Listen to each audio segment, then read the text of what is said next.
Hello boys, అందరికి welcome back. ఈరోజు మనం పైథాన్లో ఆపరేటర్స్ చూద్దాం. నిన్న వీడియో ఎవరైతే చూడలేదో డే 1 అది, సో అది చూసి డే 2కి రండి. సో అది ఒక సిరీస్ లాగా స్టార్ట్ అయింది కాబట్టి సిరీస్ లాగా వెళ్ళిద్దాం. So coming to the topic, operators అంటే మన మ్యాథ్స్లో ఉండే ఆపరేటర్స్ అనమాట. మ్యాథ్స్లో ఆపరేటర్స్ ఏముంటాయి? ఫస్ట్ అర్థమెటిక్ ఆపరేటర్స్ చూద్దాం. ఇంకా చాలా ఉంటాయి ఇందులో. చాలా అంటే రెగ్యులర్ యూసేజ్ ఓన్లీ అర్థమెటిక్కే చేస్తాము. సో అర్థమెటిక్ ఆపరేటర్స్ గురించి మాట్లాడదాం. ఇంకా మీరు చూడాలి అనుకుంటే అబ్సల్యూట్ ఆపరేటర్, అది ఫంక్షన్స్ యాక్చువల్లీ. సో అబ్సల్యూట్ అని, లేకపోతే రౌండ్ అని కానీ ఇలాంటివి ఉంటాయి. బట్ వాటి గురించి తర్వాత ఆన్ గోయింగ్లో మనం తెలుసుకుందాం. సో ప్రస్తుతానికైతే arithmetic operators plus minus, star అంటే మల్టిప్లికేషన్, దీన్ని డివిజన్ అంటారు, ఫ్లోట్ డివిజన్ అంటారు. అరే నేను నాకు తెలుసు కదా, నువ్వు కొత్తగా చెప్పేది ఏంటంటే ఇక్కడ వస్తాయి చూడండి. ఇది ఒక డివిజన్, దీన్ని ఇంకోటి మాడ్యులో, ఇది నీకు తెలిసే ఉండొచ్చు. ఎవరైతే ప్రోగ్రామింగ్ అలవాటు పడ్డారో మాడ్యులో దేవిల్లో. ఇంకా ఎక్స్పోనెంట్ దేవిల్ కొంతమందికి తెలిసి ఉండొచ్చు, కొంతమంది తెలియకపోయి ఉండొచ్చు. ఇది అయితే ఫ్లోర్ డివిజన్ అనమాట పైథాన్లో. ఓకే, సో ఇవి ఒకసారి చూద్దాము ఎట్లా అంటే. సో నిన్న వేరియబుల్స్ అవి చూసాం కదా. సో ఒక వేరియబుల్లో 15, ఒక వేరియబుల్లో 2 పెడితే, నెక్స్ట్ వచ్చేసి ఏ స్టార్ బి అంటే ఏం చెప్పుకున్నాం? మల్టిప్లికేషన్ అని చెప్పుకున్నాం. కామెంట్స్ని హ్యాష్ ట్యాగ్ కదా, మల్టిప్లికేషన్ అంటే ఏని బీని మల్టిప్లై చేయమని. అట్లానే ప్లస్ పెడితే ఎడిషన్, సబ్ట్రాక్షన్ పెడితే సబ్ట్రాక్షన్కి నువ్వు బీ మైనస్ ఏ చేస్తే అంటే 2 - 15 చేస్తే నెగిటివ్ వాల్యూ వస్తుంది, -13 వస్తుంది. అవన్నీ కామనే.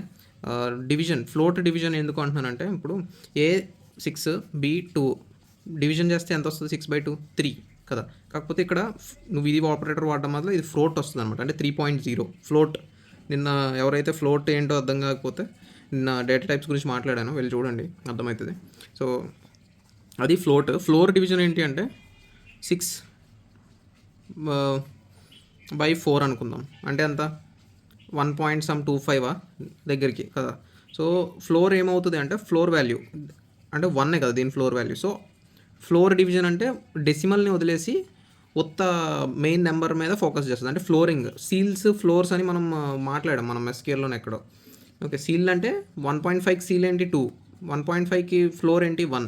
సో ఫ్లోర్ డివిజన్ అంటే ఏంటి అంటే ఆపరేటర్ ఇది కాదు, ఇది /6/4 అని పెడితే అట్లా అవుతుంది. ఓకే, సో ఇంకోటి మాడ్యులో ఎట్లా అంటే 4 6, ఇది డివిజన్ ఎట్లనే కదా మీరు చేసి వచ్చినప్పుడు. ఇది 2 మిగిలింది అంటారు. సో ఇది రిమైండర్ అంటారు. ఇది కోయిషియంట్ ఏదో అంటారు కదా. సో ఇది ఇక్కడ వచ్చింది.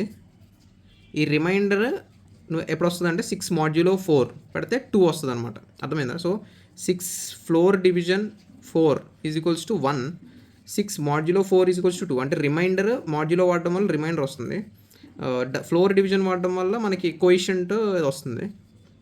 అండ్ ఆల్సో మన రెగ్యులర్ 6/4 అంటే ఫ్లోట్ డివిజన్. ఫ్లోట్ అంటే 1.25 ఎంత అనుకున్నాం కదా. సో 1.25 వస్తుంది. ఓకే, ఇది difference. And also exponential power గురించి మాట్లాడితే 3*2 అంటే 3/2 అని అర్థమైనా. అంటే ఎంత? 3² 9.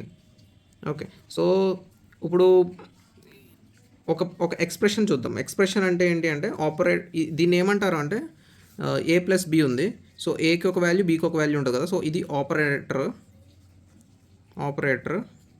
ఇది ఆపరేటర్, ఇవి ఆపరెండ్స్. ఇది ఆపరేటర్ కదా, ప్లస్ మైనస్ అవన్నీ ఆపరేటర్స్, ఈ ఆపరెంట్స్. సో ఒక ఎక్స్ప్రెషన్ ఏంటి అంటే collection of operations and operands, అదే ఎక్స్ప్రెషన్ కదా. సో ఎట్లా అంటే 3 + 2 - 5 బై ఫ్లోర్ డివిజన్, ఇది ఫ్లోట్ డివిజన్ బై 6*3 ఇలా రాస్తే ఎక్స్ప్రెషన్ ఇది, అవునా. సో ఈ ఎక్స్ప్రెషన్ అన్నది ఎలా ఎవాల్యుయేట్ అవుతుంది? 3 + 2 5 - 5 0 0/6 ఇలా అవుతుందా? అంటే ఇటు నుంచి ఇటు అవుతుందా? లేదు, దానికి ఒక ప్రిఫరెన్స్ ఉంటుంది కదా. మీరు మ్యాథ్స్లో చూసుంటే బాడ్మాస్ అని ప్రిఫరెన్స్ చూసుంటారు. So first bracket of division, multiplication. So అట్లానే మన పైథాన్లో కూడా ప్రెసిడెన్స్ ఉంటుంది అనమాట. ప్రెసిడెన్స్ అంటే ప్రెసిడెన్స్ వాల్యూ ఉంటుంది ఒక్కొక్క ఆపరేటర్కి. సో ఇప్పుడు ఎలా ఉంటుంది అంటే, first main precedence, highest precedence అంటే బ్రాకెట్స్కి ఉంటుంది. నెక్స్ట్ మనం వాడుకునే ఆపరేటర్స్ గురించి చెప్తున్నాను నేను, అన్నిటి గురించి మాట్లాడట్లేదు. నెక్స్ట్ ఎక్స్పోనెంట్ ఉంటుంది. నెక్స్ట్ మన డివిజన్కి, మల్టిప్లికేషన్ రెండింటికి కలిపి సేమ్ ప్రెసిడెన్స్ ఉంటుంది. నెక్స్ట్ అట్లనే మన మైనస్, ప్లస్ వీటికి ఒక ప్రెసిడెంట్ ఉంటుంది. సో దీనికి హైయెస్ట్, దీనికి నెక్స్ట్, దీనికి నెక్స్ట్, దీనికి next. So order of execution కూడా ఇట్లే ఉంటుంది అనమాట. నువ్వు చూస్తే కొంచెం మన మ్యాథ్స్ లాగే ఉంటుంది. బ్రాకెట్ ఆఫ్ పారెన్సిస్ అంటాం ఇక్కడ. Division, multiplication, addition, subtraction. Exponent మధ్యలో యాడ్ అయింది. సో కొంచెం ఎవడైతే నాకు ఇంత గుర్తుపెట్టుకోలేను, నాకు ప్రెసిడెన్సీ గ్రెడిసిడెన్సీ ఏం చెప్పకు అని అనుకున్నవాడైతే అలా గుర్తుపెట్టుకోవచ్చు. లేదు ఇంకా సింపుల్ వే ఉంది. పారాంథసిస్ అని చెప్తున్నాను కదా ఇక్కడ. సో ఆ పారాంథసిస్ నాకు ఎక్కడ కనపడలేదు నువ్వు మాట్లాడిన చోట, కానీ ఇక్కడ పారాంథసిస్ అని 2 బ్రాకెట్లు పెట్టావు.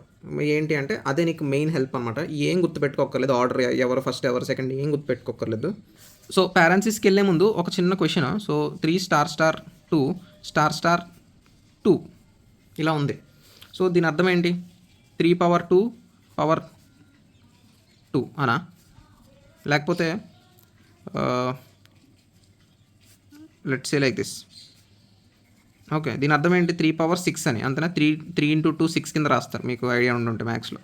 సో ఇది ఇలాగనా దాని అర్థం? ఇలా రాస్తే, లేదా ఏంటి? యాక్చువల్లీ ఇది కాదు దాని అర్థం. ఇప్పుడు ఈ ఎక్స్పోనెంట్స్ ఎట్లా వ్యవహరిస్తాయంటే ఇటు నుంచి ఇటు అసోసియేటివిటీ అంటాడు దాన్ని. అసోసియేటివిటీ ప్రెసిడెన్స్ చూసారు కదా, సో దానికి రిలేటివ్ టర్మ్ ఇది.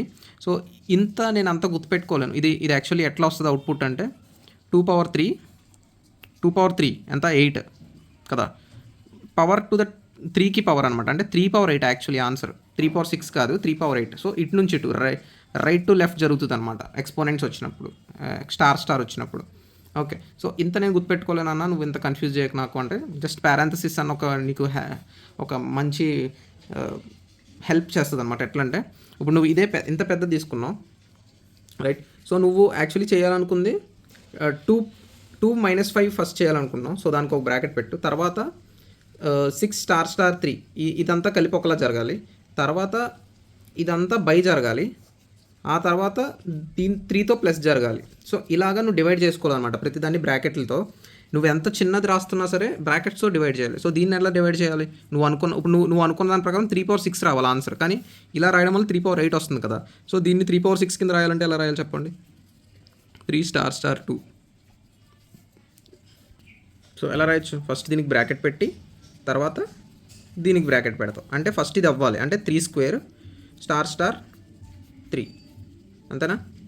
ఇలా అవుతుంది అనమాట. దాని ఫస్ట్ ఇది ఇట్లా మారిపోతుంది, తర్వాత ఇట్లా అంటే 9³ అనమాట. 9/3. 9/3 ఎలా రాయొచ్చు నువ్వు? 3² అంటే 3/6. సరిపోయిందా నీ వాల్యూ? సో ఇట్లా బ్రాకెట్స్ కింద డివైడ్ చేసుకోవాలి. ఏది ఫస్ట్ అవ్వబోతుంది. ఇప్పుడు నువ్వు ఇందాక నీకు తెలియకుండా ఫస్ట్ ఇది అయిపోతుంది కదా, 2/3 8 కింద మారిపోయి 3/8 కింద వస్తుంది. కాకపోతే ఇలా మార్చాలి, 3/6 కింద మార్చాలంటే నువ్వు బ్రాకెట్స్ పెట్టి నీ యొక్క ప్రెసిడెన్స్ నువ్వు తెలియజేసుకోవాలి. ప్రెసిడెన్స్ అంటే నీ యొక్క మెయిన్ ప్రయారిటీ తెలియజేసుకోవాలి, ఏది ఫస్ట్ రన్ అవ్వాలి అని. సో ఎప్పుడు నేను ప్రిఫర్ చేసేది ఎవడో గుర్తుపెట్టుకోమని నేను అస్సలు చెప్పను, సజెస్ట్ కూడా చేయను. మీరు జస్ట్ బ్రాకెట్స్ని నమ్ముకుని వెళ్ళిపోండి, ఈజీగా సక్సెస్ అవుతారు ఈ పర్టికులర్ ఎక్స్ప్రెషన్స్ అన్న కాన్సెప్ట్లో. ఓకే, సో ఇప్పుడు ఒక చిన్న టాపిక్ మాట్లాడి ఎండ్ చేద్దాం. సో ఏరియా ఆఫ్ ఏంటది? సర్కిల్ ఏంటది? πr² కదా. సో నువ్వు ఫస్ట్ ప్రోగ్రామ్ రాయబోతున్నావు. సో రేడియస్ అన్న ఒక వేరియబుల్లో రేడియస్ స్టోర్ చేసావు 3. Area of circle is equals to pi value నీకు తెలుసు 3.14 r² అంటే రేడియస్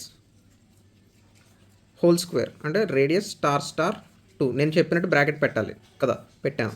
సో రేడియస్కి ఫస్ట్ స్క్వేర్ జరిగి దాన్ని పై వాల్యూతో మల్టిప్లై చేస్తుంది. ఇలాగైనా రాయొచ్చు, లేదా పై వాల్యూ ఇంకా ఉంటుంది 3.1414 అని ఉంటుంది కదా. సో అట్లాంటి వాల్యూ తీసుకోవాలంటే పైథాన్లో మాడ్యూల్ ఒకటి ఉంది, మ్యాథ్స్ మాడ్యూల్ అని, మ్యాథ్. సో ఆ మాడ్యూల్ ఇంపోర్ట్ చేసుకుంటే ప్రోగ్రామ్ రాసే ముందే ఇంపోర్ట్ చేయాలి. అంటే ఈ పైన ఇంపోర్ట్ మ్యాథ్, అది మనం చేద్దాము మన హ్యాండ్స్ ఆన్లో ఇలాంటివి. సో ఇంపోర్ట్ మ్యాథ్ అని కొట్టి, సో math.py రేడియస్ *2 అర్థమైందా? సో ఇట్లయినా రాయొచ్చు అనమాట. Area of circle is equals to, so ఇది అసైన్మెంట్ ఆపరేటర్, ఇదంతా జరిగి దీనికి వాల్యూ దీనికి అసైన్ అవ్వు అని. ఓకే, దీన్ని ప్రింట్ చేసుకుంటే print of area of circle is equals to just ఒక స్ట్రింగ్లో ఇస్తున్నాను, అంటే అవుట్పుట్ తెలియడానికి మంచిగా కనిపించడానికి ఇచ్చి సేమ్ మళ్ళీ ఈ వేరియబుల్ వాడుకుంటున్నాను, ఏరియా ఆఫ్ సర్కిల్. ఇక్కడ గ్యాప్ లేదు యాక్చువల్లీ, వేరియబుల్స్ మధ్యన స్పేస్ కూడా అలౌ చేయం కదా, మనం నేను మాట్లాడలేదు అనుకుంటా పాయింట్. సో ఈ మధ్యన స్పేస్ లేదు, జస్ట్ ఇదంతా కంటిన్యూషన్ వర్డ్ అనమాట. సో లేకపోతే మీకు స్పేస్ కింద కనపడాలంటే __ అలౌ చేస్తారు కదా వేరియబుల్ నేమ్లో, సో _ పెట్టుకోవచ్చు. ఓకే, సో ఇంకోటి ఏంటి మీకు చెప్పాల్సింది అంటే, సో ఇప్పుడు నేను ఇది వేరే ప్రోగ్రామ్, ఇక్కడ ప్రోగ్రామ్ ఎండ్ అయిపోయింది. So A is equals to 1 అని కొత్త ప్రోగ్రామ్ స్టార్ట్ చేశాను. సో నేను ఏకి వాల్యూ ఇంక్రిమెంట్ చేయాలి. సో a+1 అని రాస్తే సరిపోతుందా? సరిపోదు. a+1 అని రాసి ఏకి ఈ వాల్యూ అసైన్ చేస్తే ఏ వాల్యూ 2 కింద మారుతుంది. ఏకి వాల్యూ అసైన్ చేయాలి. మళ్ళీ a+1 అని మళ్ళీ రాశాను అనుకో, ఏకి వాల్యూ 3 అయిపోయినట్టేనా? కాదు. ఏకి మళ్ళీ వాల్యూ అసైన్ చేస్తేనే ఈ కొత్త వాల్యూని ఏకి వాల్యూ 3 అయినట్టు. ఓకే. సో ఇది మనం రెగ్యులర్గా లూప్స్లో వాడతాం. మనం ఫర్ లూప్, వైల్ లూప్ రాసినప్పుడు ఇది ఈ పర్టికులర్ ఎక్స్ప్రెషన్ బాగా హెల్ప్ అవుతుంది అనమాట. ఓకే. సో ఇదొకటి గుర్తుపెట్టుకోండి, లూప్స్ గురించి ఎక్స్ప్రెషన్ ఎక్కువ వాడతాం. మైనస్ కూడా వాడతాం. ఏజ్ గోస్ టు a-1 అంటే ఒకటి రెడ్యూస్ చేయడానికి, అంటే ఇది కౌంటింగ్ గురించి వాడతాం అనమాట. ఇప్పుడు 1 అయింది, నెక్స్ట్ a2 అయింది, 3 అయింది, 4 అయింది, అట్లా కౌంటింగ్ గురించి వాడతాం. సో అట్లానే ఈ ఎక్స్ప్రెషన్ ఇంకా సింప్లిఫైడ్గా ఎలా రాస్తామంటే ఏజ్ గోస్ టు a+1 అని ఉంది కదా, దీన్ని ఎలా రాయొచ్చు అంటే a+=1 ఇలా రాసిన వాల్యూ ఒకటే. ఏని ఒకటి ఇంక్రిమెంట్ చేసి ఏకి వాల్యూ అసైన్ చెయ్యి అని దాని అర్థం. ఓకే. మైనస్ కూడా అంతే. a-=1 ఏకి ఒకటి మైనస్ చేసి ఏకి వాల్యూ అసైన్ చేయి. a*=1 సేమ్ అంతే. ఏకి ఒకటి మల్టిప్లికేషన్ చేసి ఏకి ఆ వాల్యూ అసైన్ చేయి. ఫ్లోర్ డివిజన్ =1 సేమ్ అంతే. ఫ్లోట్ డివిజన్ ఇది ఫ్లోట్ డివిజన్, ఇది ఫ్లోర్ డివిజన్. ఫ్లోర్ =1 అది అంతే. a**=1 ఇది అంతే. ఓకే. సో ఇది అసైన్మెంట్, అర్థమెటిక్ అసైన్మెంట్ ఆపరేటర్స్ అన్నమాట. ఇవన్నీ నేను అర్థమెటిక్, ఇది అసైన్మెంట్, ఇది ఈ రెండు కాంబినేషన్ అర్థమెటిక్ అసైన్మెంట్ ఆపరేటర్. మనం ఇందాక చూసిన అర్థమెటిక్ ఆపరేటర్స్ అనమాట. ఓకే. సో మిగతా ఇలాంటి చిన్న కాదు, ఇది ఇంపార్టెంట్ ఫంక్షన్సే. అవన్నీ మనం గోయింగ్ ఫార్వర్డ్ ఒక్కొక్కటి తెలుసుకుందాం. ఇది ఏంటి అంటే జస్ట్ అబ్సల్యూట్ అనమాట. ఇప్పుడు నేను ఇందాక మాట్లాడాను, 5 - 2 ఎంత? 3. 2 - 5 ఎంత? -3. సో అబ్సల్యూట్ వాడామనుకో దీనిపైన, ఏబిఎస్ అంటే అబ్సల్యూట్ అనమాట. అబ్సల్యూట్ ఆఫ్ అని వాడామంటే నెగిటివ్ సైన్ని పాజిటివ్ చేసేస్తుంది. పాజిటివ్ ఉన్నా నెగిటివ్ ఉన్నా అది పాజిటివ్ కింద తీసుకుంటుంది అనమాట. ఓకే. సో అది జస్ట్ చిన్న ఇంట్రో దాని గురించి. అండ్ ఆల్సో ఇక్కడ మ్యాథ్ అన్న మాడ్యూల్ గురించి మాట్లాడామంటే మాడ్యూల్స్ గురించి మనం ఇన్డెప్త్ మాట్లాడదాము ఏమేమి ఉన్నాయన్నది. కాకపోతే ప్రస్తుతానికి ఇక్కడ టైం వచ్చింది కాబట్టి పై గురించి చెప్పాలి అని ఈ మాడ్యూల్ చెప్పాను. పై అన్నది ఈ మాడ్యూల్లో ఉంటుంది, మ్యాథ్ అన్న మాడ్యూల్. సో math.py అని రాయాలన్నమాట. అట్లానే ఇంకేముంటాయంటే square root, SQRT, math.square root అంటే math.square_9 అన్నాం అనుకో, దాని వాల్యూ 3 అంటే √9 అని అర్థమైందా? సో అట్లా అనమాట. ఇవన్నీ మనం ఒకసారి హ్యాండ్స్ ఆన్ కూడా చూద్దాము. సో ప్రస్తుతానికైతే బాగా అర్థమైంది అనుకుంటున్నాను ఈ టాపిక్. సో ఎవరికి నచ్చితే లైక్ చేసి సబ్స్క్రైబ్ చేస్తారు అనుకున్నాను. That should be all for today guys.